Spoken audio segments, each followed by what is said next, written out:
You're listening to Sox in the Basement, a production of the Broadcast Basement Limited, where every show is 30 minutes of good and comes from a basement bar on the south side of Chicago.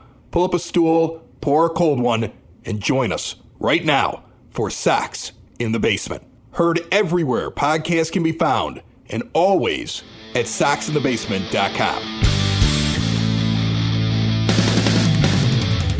So as you're listening to this show, if you're listening on the day that this episode comes out, especially in the morning, when a vast majority of listeners will check out the podcast, it's kind of funny. People have auto download, people like to listen to something the moment it comes out. So it's always like this weird curve when you're looking at listenership. And initially, in the morning, any day of release, you get a big bump. And so a lot of you are listening to the show right now while I am going through a personal hell. Because Saturday morning, June the 7th, is picture day for the Lanuti family. Years ago, Ed, maybe 10 years ago, my mother wanted a family portrait with her and my father and her son and his wife and his 3 kids. Actually, I don't even think I had 3 kids at the time. I only had 2. And then my sister and her kids and her husband and all of us together. And it fell apart mainly because of the person I was married to at the time, who would argue about every date we came up for her with this. She was always like, I just won't look good that day. I think my hair will be frizzed because of the weather. She came up with an excuse all the time, and eventually we all gave up because she was annoying. And now that she's out of the family, because I booted her, they want to try this again. And I hate this. And the reason I hate this is, like, I paid for half it. Like, this is a gift from my sister and me to our mother. And we've been waiting for this date to do this. So, a professional photographer, she's going to take all these pictures, yada, yada, yada. And look, this is not my thing. I don't like taking pictures. I don't like pictures of myself. When I go on dating apps and I have to find a picture of myself, they're all with other people because I don't take pictures by myself, and I don't like any of them. So I'm not a picture guy. And 3/4 of them are Ryan Reynolds just with glasses on. That's exactly what I use. So we're going to be doing this thing, and you would think, okay, it's not a big deal, Chris. It's just pictures. But no, it's not just pictures. My sister got the bright idea, looking at the flowered shirt that my mother is going to wear, that all of us should match the shirt. And there's multiple colors in the shirt, so now everybody's assigned a color. I'm not joking about this. Okay. This week, my sister, my mother, and my oldest daughter, who now I guess is the female representative of our group over here at this house, went out shopping to pick out shirts with a color palette for people. And my shirt is ridiculous. Like, I actually had a conversation with my mother, like, I hate the shirt, but I'm going to wear it for you. And she's like, well, then pick out another shirt. I'm like, then I have to go shopping. So I will be in a personal hell tomorrow. While you're listening to this show, it'll be smile for the camera, move this way, is the lighting right? Some kid won't be doing the right thing. It'll most likely be one of mine. I'm miserable as you're listening to this episode. And what's funny is, I'm watching this television show, I'm rewatching it right now, called The Good Place. Have you ever seen this show? Ted Danson's in it. Yeah. Kristen Bell's in it. It's 4 seasons. I'm in the middle of season 3, and I'm remembering why there were only 4 seasons, because it starts to get bad. But the idea, the premise behind the show, and it's an old show, so sorry about the spoilers. The premise behind this show is these people die and they go to what they think is heaven, the good place. But it's really not the good place. There's a demon there. And the demon and all of his other demon friends are pretending they're in the good place when in reality, they're in the bad place. Like, there's no ice cream. It's just frozen yogurt. There's clam chowder fountains. And when the one person goes, why would I want to eat clam chowder? Well, most people on earth like clam chowder. We can't change heaven for you. This is the kind of show. It's torture. They're actually being tortured even though they think something good is happening to them. And with the pictures tomorrow and my personal hell and me rewatching this show randomly, here comes the deal where Jerry Reinsdorf is selling the White Sox and the celebration over the entire thing. And folks, you're not in the good place. Nope. This is the bad place. This is torture. This is a deal that could take up to 9 years to complete. And in reality is Jerry Reinsdorf planning his exit from this earth and setting up so that financially his family will do the best they possibly can upon his death. That's what this is. He's not selling the team tomorrow. And yes, he could possibly sell the team in 2029. That's the earliest he could do it. But there's a real possibility here that we're going to wait up to 9 years for the sale of the White Sox to another owner who's just mediocre, right? It's not like we're getting a great owner. We're just getting a guy who really hasn't done anything with his other pro sports teams. And we're like, well, it's at least better than this demon over here. You're in the bad place. Well, there's a spoiler for everybody. It's not so much about the show. That's the truth, though. The truth is that we're so excited about the prospect of Jerry getting out that you kind of forget how old he really is, and that a decade from now... He'll be dead. Yeah, in all likelihood. Or he will be... so old that he won't want to be a participant in this. And if you want further proof that this is Jerry doing exactly what you're saying, giving up and just saying, okay, fine, it's time to start planning my long-term exit from this team and really my long-term exit financially, look at the fact that the 78 gets scooped up by the Chicago Fire, which is the last place that Jerry is going to be able to move the team realistically. Right. And I've had some people reach out and say, well, do you think Ishbia is going to keep the team here? Yeah, I do, because there's really nowhere for the White Sox to go. There's nowhere in the city. The suburbs, there's really probably nowhere to go in the suburbs either. And there's no way Major League Baseball is going to let him go to Nashville or another city. And listen, that's already been said. That was said by the commissioner of baseball on the MLB network when Jerry was toying with the whole Nashville thing. And he's like, we're not taking a legacy team that's been around for over 100 years in one of the biggest markets that we have and moving them. There'll always be two teams in Chicago. The White Sox are staying here. So like anybody that's nervous about that, relax. And I think you're right. Like, here's the thing. Ishbia could now look for another location in Chicago, but I think they're going to end up just staying where they're at.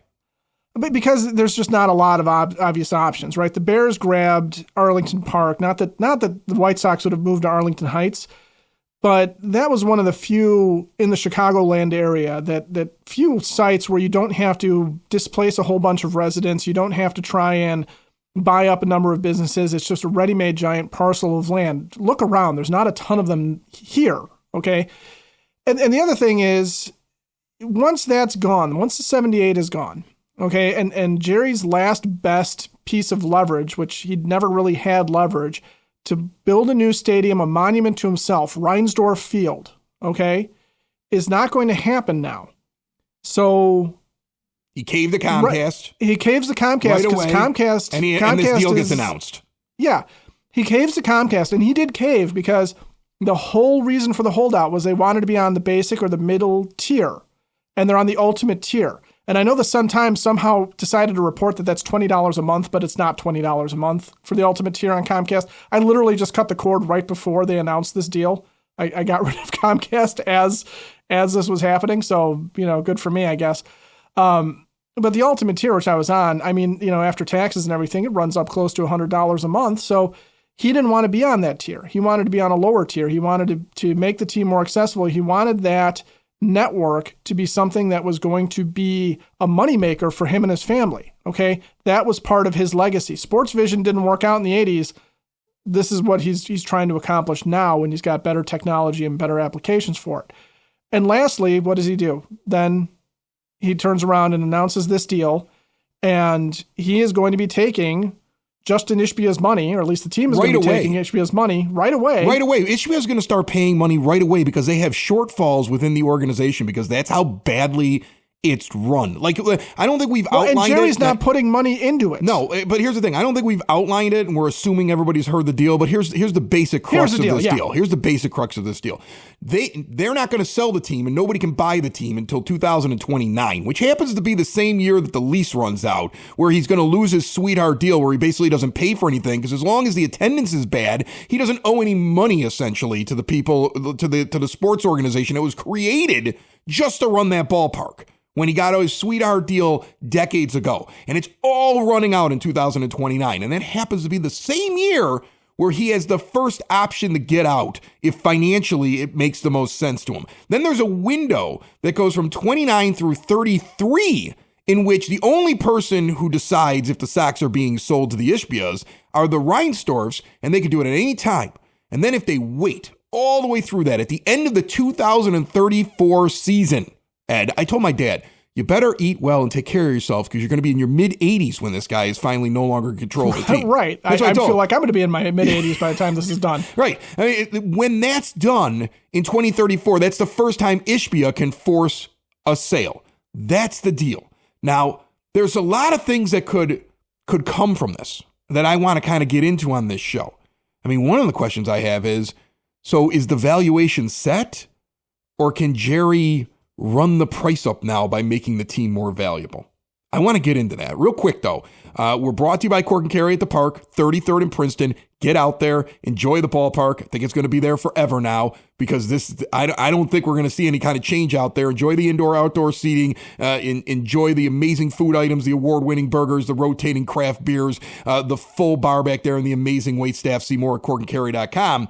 And then, because I want to get it all the way, because I really want to dive into this, and I'm going to stop by there actually today, see how things are going. I got a question about a window myself. I'm heading over to Window and Door Superstore of Oak Forest because one of my daughter's friends broke the window in her room. So I think we're going to replace the window. Well, that's a sound move to replace it once it's broken. The girl thought that, like, you open the window by pushing it out, and it was just a double hung window. Like, obviously, like, she's only seen one kind of window in her house, so she stuck her hands right through the window, which I'm amazed that I didn't end up with, like, some poor teenage girl with, like, cuts all over her arms or worse. But for exterior windows, which is what I need, doors, patio doors, and storm doors, look no further than Window and Door Superstore of Oak Forest. No high-pressure sales, not in your kitchen. You're in their showroom. That's where I'm going, over half block east of 159th and Ridgeland at 6280 159th Street. Owner in showroom and on site. You can ask all your questions, even if you have a stupid question about what happens when a teenager puts their hands through the window. They don't farm out the work when they do the installation. That's how they get it right. They've been doing it that way for over 40 years in Oak Forest since 1985, with all major brands custom made and no stock items for a perfect fit. Again, a half block east of 159th and Ridgeland at 6280 159th Street. See more at windowdooroakforest.com. Remember when the Wrigley Company sold the Cubs to Sam Zell? The Tribune Company. The Tribune Company. Yeah, the Wrigley selling the team was a long, long time ago. Listen, I don't remember that at all. Listen, I'm not a Cubs fan. I'm just trying to remember something that I in passing here. You probably will fill in the blanks. You're very smart. I'm not. Sam Zell takes over the Cubs, and he basically flipped the house. He basically took over the Cubs with no intention of keeping them long term. He flipped the house, and what he did was he raised the valuation of the team so it was worth more by pouring money in, with some bad contracts, but I mean, he made them competitive so that he could raise the value of the team to sell it to the Ricketses.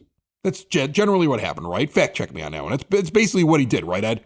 Yeah, if memory serves, what he did was he put a slightly better team on the field. It wasn't that was not the World Series or even one of their more competitive teams, but he put a slightly more interesting team on the field.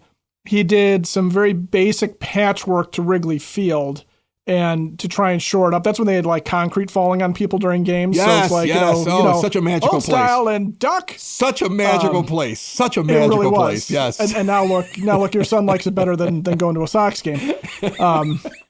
But that was Zell's entire thing was he was going to, like you said, flip the house. And he did what he could to make it a much more financially lucrative deal for himself on the back end. He took it over from the Tribune Company. And this was really part of his taking over at the time, I believe, of some of the Tribune Company assets. So he does this basically to bail out the Tribune Company, turns the Cubs into something that was worth a little bit more money than what he was going to end up paying for it, and then sells them to the Ricketts family, who, history says what it says now ever since. Okay, so here's the thing. Here's the point I'm trying to make here. And it's just a hypothetical question, but does it make sense now with this deal in place, which I know the main crux, the main reason for the deal is just to set up a path to the end of Jerry's life in which his family gets the most amount of money because his team is not doing very well, has operating losses. He needs the money right away from this guy. Everything else that he has tried in the last 2 years has failed. His old trickster efforts to make you think he was running to Nashville and, all the games he played back in the 80s didn't work. So now he falls into this safety net with Justin Ishbia and the rest of his family, and he's going to get an influx of money. Is it possible now that Jerry is a little bit more open if Chris Getz walks into a room and says, I want to sign some bats. I want to add some actual pitching.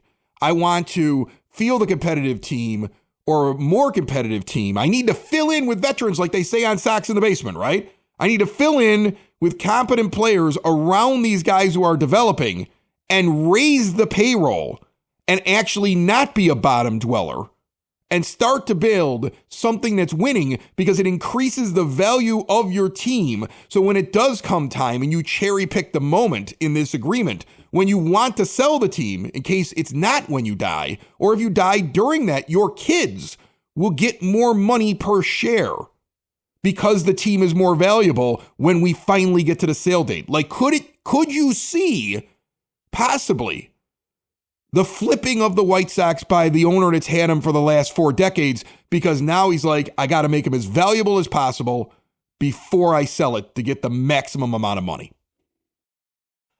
Yes and no.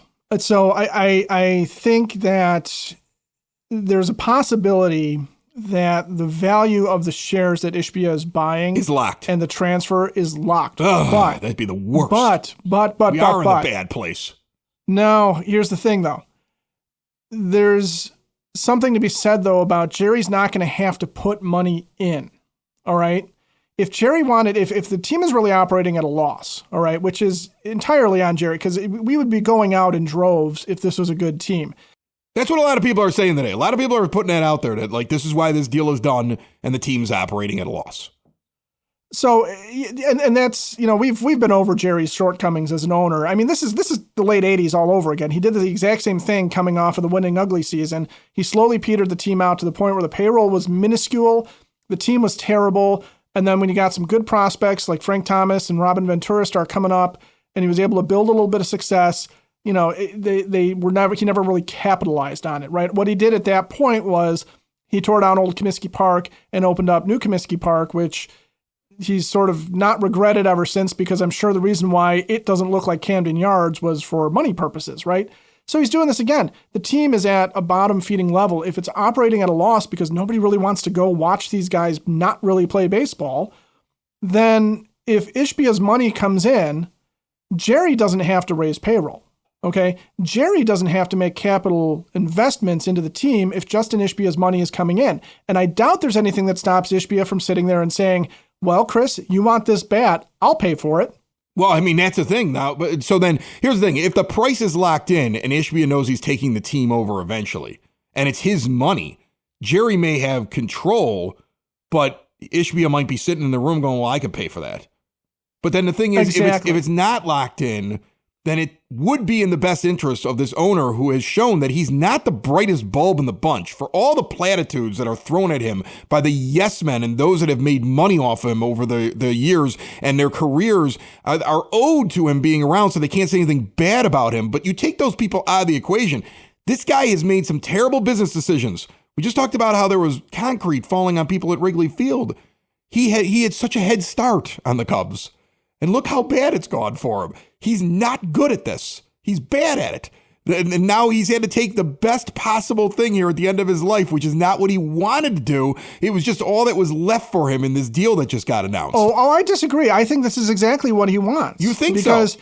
I do, because he can still get the accolade. If Justin Ishbia pays for a World Series, okay, and I'm not saying he will or won't, but if Ishbia's money that's coming in goes towards payroll, if the White Sox do start producing a competitive team and a winner, if their ratings go up on TV, if that Chicago sports network starts to get a little bit more programming and a little bit more, legs in terms of advertising and all that stuff, if Jerry starts making money, and he will, and Ishbia would too, and any of the other shareholders would as well, but Jerry doesn't personally have to ever cut a check. He is saving money. He is building his own wealth and assets, okay? The other thing that he is doing there is he is still attached to this team. If the White Sox pull another winner out, he is an owner who won a couple of World Series at that point, okay? He's got some legacy. His legacy, like I said, will not be building Reinsdorf Field on the 78. His legacy will not probably be a huge media empire like the Yes Network, okay? But his legacy might be, yeah, I did win a couple of World Series, but if he wins it on somebody else's dime, that's great for him, right? If he wins it on his own dime, then he's poured money into something that maybe even he likes and wants to pour money into. But it's a lot more financially sound for him to let Justin Ishbia come in, put cash into the team, and then Jerry can sit back and go, see, I told you I loved baseball this whole time.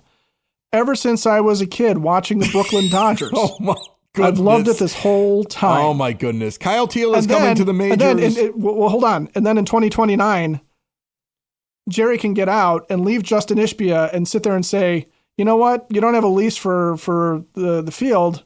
I'm going to take my money. Good luck. Kyle Teal is coming to the majors. I think Jerry Reinsdorf is the demon while I'm in the bad place. And the Sox Nerd is here now.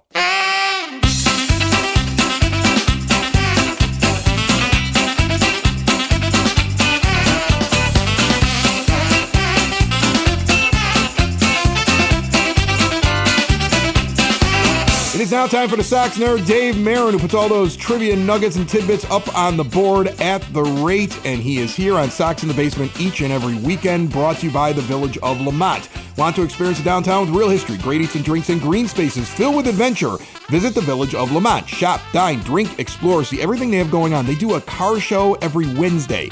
At the end of the month, an evening farmers market. Not a morning one, no, an evening one, so you can party at the farmers market on Tuesdays. And they're doing the Sunset Soiree concert series most Thursday nights for the next couple of months. I was at it. It was a huge block party. I was just there last night. A lot of fun. See it all at lamontdowntown.com. Nerd, what do you got for me? Chris, to celebrate his return to Chicago this weekend, here are a few nuggets on one of my favorite White Sox players ever, Ray Durham.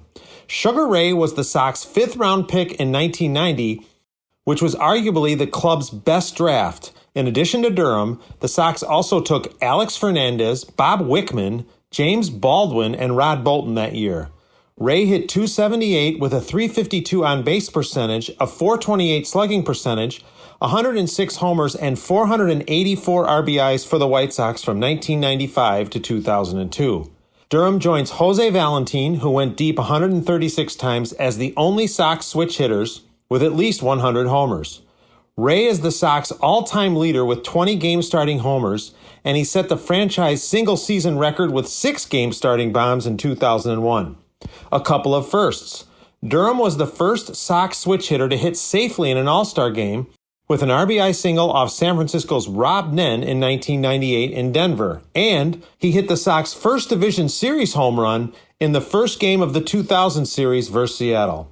In 2001, Durham set the Sox record for second baseman with 42 doubles. And that same year, he became the only player in Sox history with 40 doubles, 10 triples, 20 homers, and 20 steals in a season. A couple of observations. Durham was that rare combo of consistent and durable power and speed. I miss Durham's presence. He was the White Sox opening day second baseman 8 times. Only Hall of Famers Nellie Fox at 13 and Eddie Collins at 12 did it more. That is a stark contrast to recent times where the Sox haven't had the same opening day second baseman in 12 years. I love the way Durham went back on a ball. This was never more evident than in the 2000 home opener when he made a diving grab in short right to squelch an Angels rally. It is truly one of the greatest catches I've ever seen.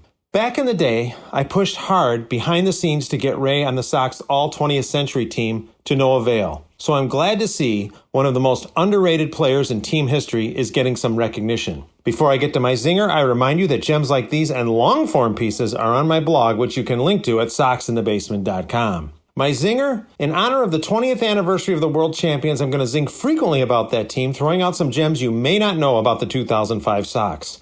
One of Ray Durham's fortes was the game-starting homer. The 2005 Sox had none of those, but the champs hit .319 as a team starting games, led by Scotty Pods' .333. That's it, Chris. More than you probably wanted to know about Sugar Ray, pop flies, and leadoff dingers.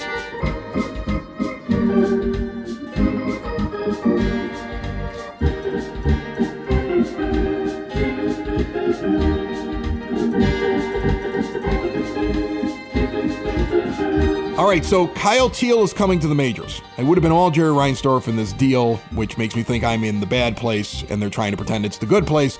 But Kyle Teal is coming to the majors. We have to talk about this. Corey Lee, I mean, he only had 14 games. He only had 14 games. He falls off. Teal is hot, and they pull the plug on him. And that's surprising to me because I believe that he is a major league catcher. He's a major league backup, but he's a competent major league catcher. And so now he's in the bad place because he's going to sit behind these two high prospects in AAA and pray to get traded, or that like one of them goes down on the IL and he gets to come back up and be the guy that gets back to the majors. Like that's his reality right now because Caro's here and he's one of their prospects and they're going to play him. And now Teal is here.